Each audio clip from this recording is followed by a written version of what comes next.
Taylor Hayes had always been known as a woman of compassion, intellect, and restraint, but the events leading up to that fateful confrontation with Sheila Carter would test every boundary she had ever set for herself, pushing her into a psychological battlefield where morality blurred with survival, and strategy became her only weapon against a woman who thrived on chaos. The tension had been building for weeks, with Sheila growing increasingly bold, slipping back into the lives of the people she had once terrorized, manipulating emotions, exploiting vulnerabilities, and weaving a web so intricate that even the most perceptive among them struggled to see the full picture. Yet Taylor, with her deep understanding of human behavior, began to notice patterns others missed, subtle inconsistencies in Sheila's stories, calculated appearances at just the right moments, and the unsettling calm she displayed when confronted, as though she were always several steps ahead. And that realization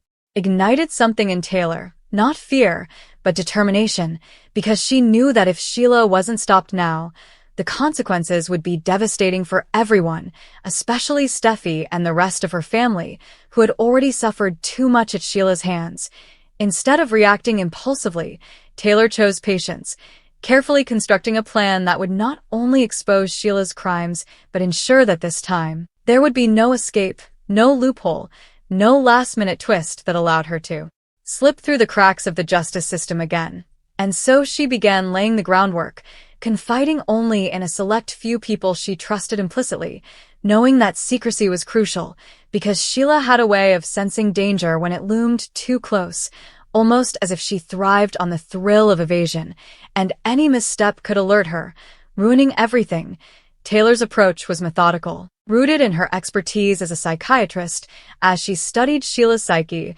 anticipating how she would react under pressure, what would provoke her, what would make her slip, and most importantly, what would lead her to incriminate herself without realizing it. And as the days passed, Taylor orchestrated a series of seemingly coincidental encounters, each one designed to subtly provoke Sheila, to stir her paranoia, to make her believe that she was still in control while gradually tightening the net around her. And Sheila, confident as ever, walked straight into it, underestimating Taylor's resolve, mistaking her calm demeanor for weakness, never realizing that every word she spoke, every move she made, was being carefully documented, recorded, and analyzed. The turning point came during a carefully staged confrontation at the Cliff House, a place heavy with history and emotion, where Taylor knew Sheila's guard would be both heightened and fragile, a perfect combination for what she had planned. And as they stood face to face, the air thick with unspoken tension,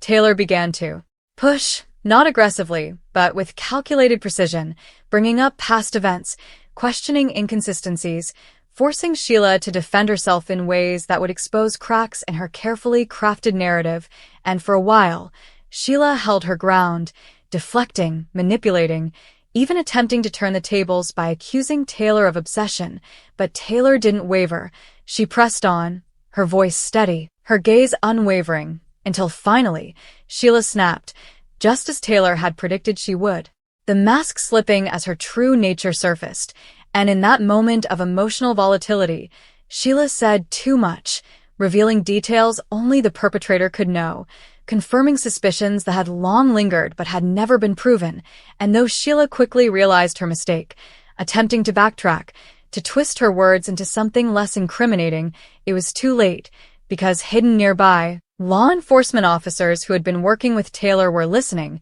recording every word, ready to move in at the exact moment they were needed. When they finally stepped forward, announcing Sheila's arrest, the shock on her face was fleeting, quickly replaced by a chilling smile, as though she still believed she could find a way out of this, that this was just another obstacle she would overcome. But Taylor stood firm, meeting her gaze without flinching, because this time was different. This time, every detail had been accounted for, every possible escape route closed off. And as Sheila was taken away, still throwing out veiled threats and promises of return, Taylor felt a mixture of relief and exhaustion wash over her, knowing that while the battle had been won, the scars left behind would take time to heal. Yet there was also a sense of closure, a belief that justice, at least for now, had prevailed, and as she looked out over the ocean, the waves crashing relentlessly against the shore, she allowed herself a moment to breathe,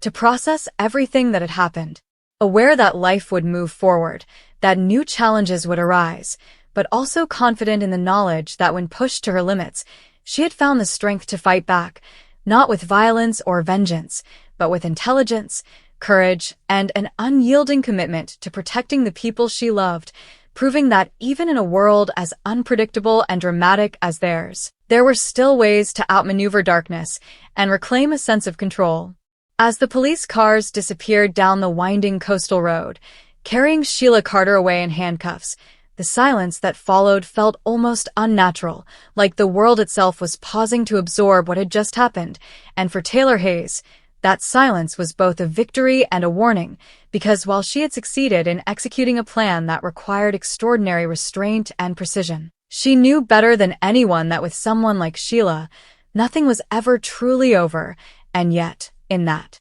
fragile moment, she allowed herself to stand still, her heart still racing from the confrontation, her mind replaying every second to ensure there had been no miscalculation, no overlooked detail that could later unravel the carefully constructed case. But as Steffi approached her, eyes filled with both relief and lingering fear, Taylor was reminded why she had taken such a risk in the first place. Because this had never been about revenge or pride. It had been about protecting her family from a threat that had haunted them for far too long, and seeing her daughter safe, even if only for now, made every sleepless night,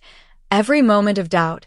every calculated step worth it. However, the aftermath of Sheila's arrest proved to be just as complex as the trap itself, because as news spread throughout Los Angeles, reactions were swift and divided, with some expressing gratitude that Sheila had finally been brought to justice, while others questioned whether the evidence gathered would be enough to keep her behind bars permanently, and those doubts were not unfounded, given Sheila's long history of evading consequences, often exploiting technicalities or manipulating situations to her advantage, which meant that Taylor's work was far from finished, because ensuring Sheila's conviction would require the same level of diligence and foresight that had gone into orchestrating her capture. And so, even as the immediate danger seemed to subside, Taylor found herself stepping into a new role, one that demanded she remain vigilant, prepared to counter any attempt by Sheila or her allies to dismantle the case against her. Meanwhile, inside the holding cell, Sheila's composure began to shift in subtle but telling ways. As the initial shock of her arrest gave way to a simmering anger, her mind already working to identify weaknesses in the situation, to find leverage she could use, because for Sheila, defeat was never an acceptable outcome, it was merely a temporary setback. And as she sat there, replaying the confrontation with Taylor, she began to piece together what had happened, recognizing the psychological tactics that had been used against her, and though she would never admit it aloud, there was a part of her that felt a grudging respect for the woman who had managed to outmaneuver her, but that respect was quickly overshadowed by a burning desire for retaliation, because in Sheila's world, every betrayal demanded a response, every loss had to be avenged. And the fact that Taylor had been the one to bring her down only made it more personal. Back at the Cliff House, the emotional toll of the ordeal began to surface, as the adrenaline that had fueled Taylor's actions started to fade, leaving behind a wave of exhaustion that she could no longer ignore. And as she sat with Steffi and the rest of her family, recounting what had happened, there were moments where her voice faltered, where the weight of what she had done pressed heavily on her. Because despite everything, she was not someone who found satisfaction in trapping another person, even someone as dangerous as Sheila, and that internal conflict lingered, a reminder that even justified actions could carry emotional consequences, yet those moments of vulnerability were met with understanding and support, as her loved ones reassured her that she had done what needed to be done, that her actions had likely prevented further harm, and that sometimes strength meant making difficult choices for the greater good. As days turned into weeks, the legal battle against Sheila began to take shape, with prosecutors building their case around the evidence collected during Taylor's operation, including the recorded confession that had been the centerpiece of the trap. But as expected, Sheila's defense team wasted no time in challenging the validity of that evidence, arguing that it had been obtained through manipulation, that Sheila had been coerced into making statements under emotional distress, and that the entire setup constituted entrapment, a claim that, while not entirely without basis, was countered by the meticulous way in which Taylor had ensured that Sheila's actions and words were entirely her own, a distinction that would ultimately play a crucial role in determining the outcome of the trial. And as the courtroom drama unfolded, it became clear that this was not just a legal battle, but a psychological one, with both sides attempting to shape the narrative in their favor, to influence how Sheila was perceived, whether as a cunning criminal finally facing justice or as a misunderstood woman being unfairly targeted. Throughout it all, Taylor remained composed, drawing on her professional expertise to navigate the complexities of the situation. But there were moments, particularly when she was called to testify, where the personal nature of the case became impossible to ignore, where she had to confront not only Sheila's actions, but the impact they had had on her own life and the lives of those she loved. And in those moments, her resolve was tested in ways she had not anticipated, because speaking the truth meant reliving the fear, the anger, the countless times Sheila had disrupted their lives. Yet she did so with unwavering clarity, knowing that her testimony could be the key to ensuring that Sheila was held accountable. As the trial progressed, tensions reached a boiling point, with unexpected revelations and dramatic exchanges that kept everyone on edge. And just when it seemed that the case was firmly in the prosecution's favor, Sheila made a move that threatened to change everything, exploiting a previously overlooked detail that cast doubt on a critical piece of evidence, a move that underscored just how dangerous she remained, even from behind bars. And in that moment, Taylor realized that this was not just about what had already happened, but about staying one step ahead, about anticipating the unexpected and being prepared to respond. Because with Sheila, the game was never truly over until the final verdict was delivered, and even then, there was no guarantee that it would be the end of the story, only another chapter in a saga defined by conflict, resilience, and the enduring struggle between those who sought to protect and those who thrived on destruction. Taylor Hayes knew, deep down, that even after Sheila Carter's arrest, the ripple effects of her actions would reverberate through every corner of her life and the lives of those she loved, because in a world where manipulation and betrayal had become all too familiar, peace was a fleeting commodity, and the emotional aftermath of such a high-stakes confrontation could not simply be filed away like evidence in a courtroom. In the quiet moments after the trial had begun, she found herself reflecting on the psychological toll the entire ordeal had taken, the sleepless nights spent analyzing every possible scenario, the constant vigilance required to ensure Sheila did not slip through the cracks once again, and the weight of knowing that her family had been endangered repeatedly, forcing her to confront a truth she had long tried to compartmentalize. That the safety of those she loved often demanded, she embraced strategies that went against her natural inclinations toward compassion and forgiveness. Steffi, too, struggled to process the events, oscillating between relief that Sheila was finally in custody and lingering anxiety over what might come next, because no matter how tightly the trap had been set, Sheila's history of escaping accountability meant that the threat could resurface at any moment, and this uncertainty weighed heavily on Steffi, forcing her to consider how to protect her own family, her career, and her emotional well-being in a world where danger often lurked behind the familiar faces of friends and foes alike. Every interaction with friends and colleagues was now shadowed by a heightened awareness, a lingering suspicion that anyone could be manipulated by Sheila's influence,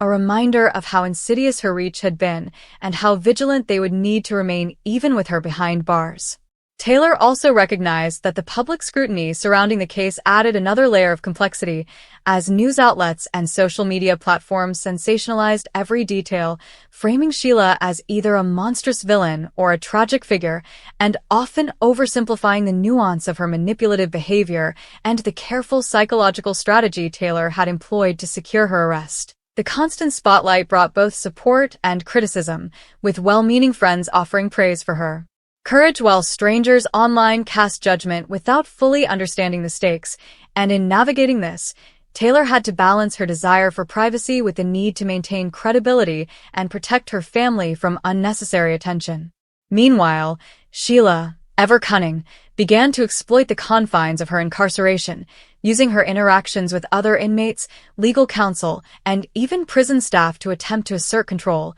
demonstrating a resilience and manipulative skill that had terrorized the lives of so many, and serving as a chilling reminder to Taylor that capture did not equate to defeat, only a temporary suspension of her capacity to inflict chaos. Every letter, every legal filing, every carefully phrased conversation had the potential to destabilize the case, and Taylor found herself constantly strategizing, often consulting with attorneys, private investigators, and law enforcement to anticipate and counter Sheila's moves, a task that required nearly the same intensity as the original trap itself. Amidst this tension, Taylor sought moments of human connection and restoration, spending time with her children, her close friends, and even the community that had been touched by the events, recognizing that resilience was not only about vigilance, but also about nurturing emotional bonds that could withstand external pressures. She encouraged open conversations with Steffi and others, ensuring they felt heard and supported, while subtly teaching them how to recognize manipulation and protect themselves without instilling fear, a delicate balance between caution and living fully. Even as the legal and emotional battles unfolded,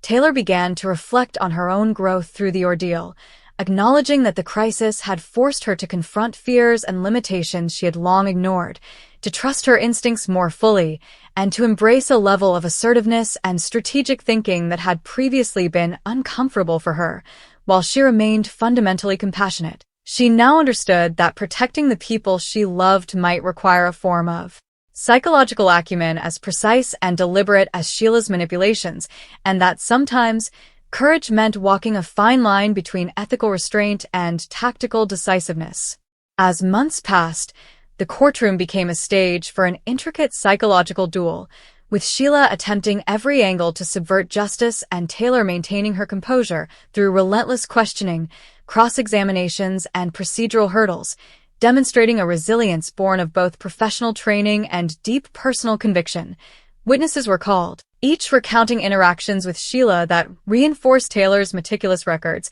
and the prosecution leaned heavily on the psychological strategy Taylor had employed to elicit truthful confessions from Sheila while avoiding entrapment, a delicate balance that could make or break the case. Outside the courtroom, life slowly returned to a semblance of normalcy, though the shadow of Sheila's presence lingered in the form of constant vigilance, heightened awareness, and subtle emotional scars. Taylor found solace in simple routines, morning walks along the coastline, quiet conversations over coffee with Steffi and other loved ones, moments of reflection where she could process both the trauma and the triumph. But even in these moments, she remained aware that Sheila's influence could resurface at any time, requiring her to balance peace with preparedness and vigilance with grace. Ultimately, Taylor Hayes' journey through this ordeal became a testament to the power of intellect, patience, and psychological insight in combating manipulation and malice,